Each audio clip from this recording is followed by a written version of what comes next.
Good evening mga ka-learning!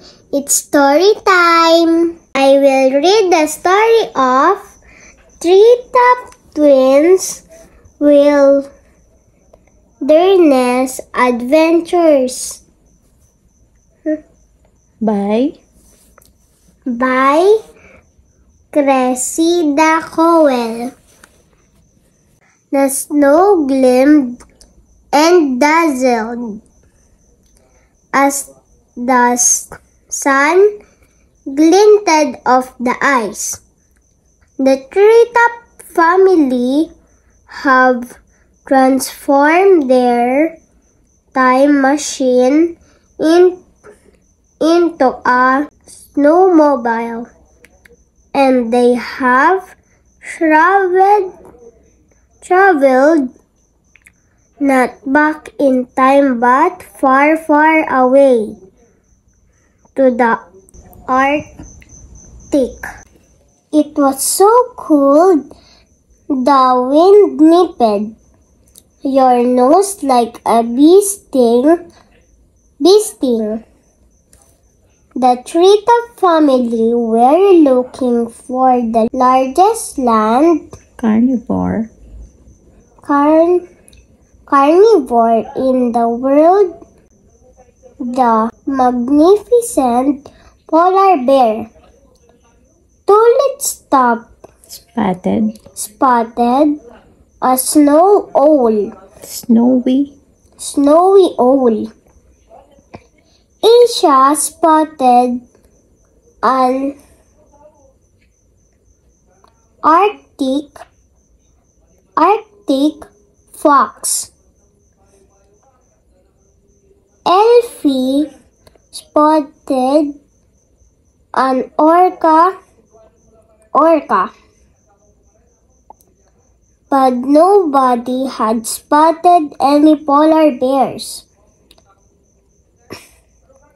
"Look," said Professor Penelope excitedly. "There are bear prints in front of us." Professor Penelope bent down to measure the bear prints.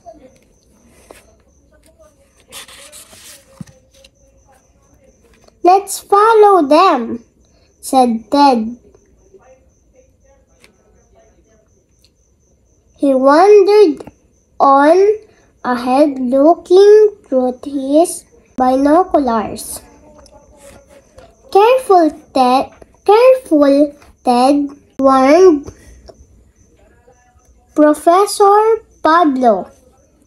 "Polar bears are wonderful animals, but they can be very dangerous." Ted stomped back cross. I can see there no polar bears nearby. Polar bears have black skin, and their fur is not white. It is actually transparent, said Asia. "In this snowy landscape, it looks white because it reflects the sunlight.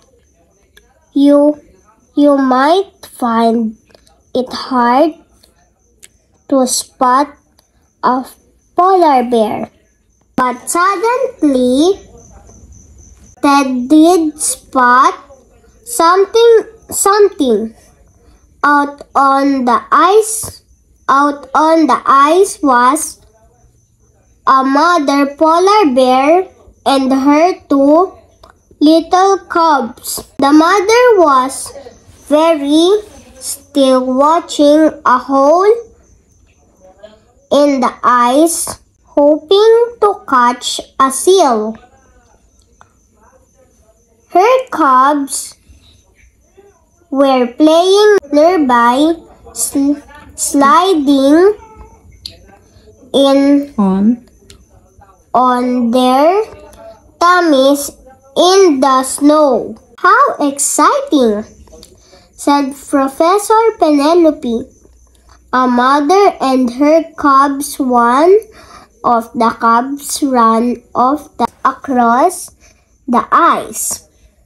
The mother called out to eat, but the cub did not listen. It ran and ran, and then suddenly there was a loud crack, followed by even louder splash. The cub yelled as the ice gave way and it was plunged into the freezing cold water beneath. "Oh no!" said Professor Penelope, looking through her binoculars. "The cub is very young. It may not know how to swim yet. Whatever should they do?" The mother bear was frantic with worry. She ran over to the edge of the ice and called out to her baby. Her other cub was so scared it climbed up onto its mother's back. "Should we help the cub?" asked Asia. I don't think we can, said Professor Pablo. "The mother is so frightened, she might attack us." "Wait," said Professor Penelope. Look, I think Mom might be giving her cub its first swimming lesson." And it was true.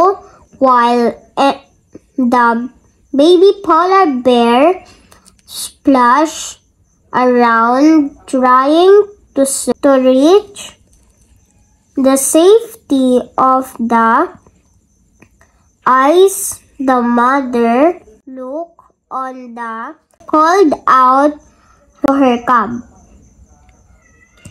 And sure enough, the splashing soon began to look like swimming, and the swimming brought the cub to the edge of the ice. The baby polar bear pulled itself out of the water, shook itself off and ran to join its mother. They nuzzled each other lovingly. Then the cub and its mother and sibling all wandered off together across the ice. "Phew!" panted Professor Penelope as the treetop family watched the polar bear bears disappear. I'm glad none of you took a plunge into that icy water. Just watching the cub has made me feel cold. Let's go home. And they all went back to their cozy ice house for dinner. Nighttime in the Arctic. Back at the ice house, that professors made notes about polar bear populations and habitats while the treetop twins played sledging down the ice hills until it was time to go to bed. Because human children are not so very different from bear cubs. And polar bear parents are just like our parents, said Ted as he got into bed. Sometimes they fuss at us, but it is only because they want us to be safe. Yes,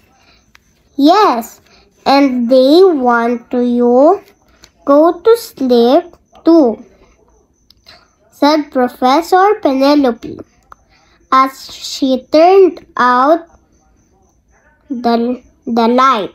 I bet those tired baby polar bears are fast asleep already.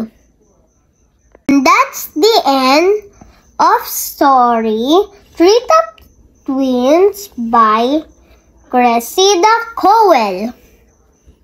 Good night mga ka-learning! Sleep na tayo! Bye-bye!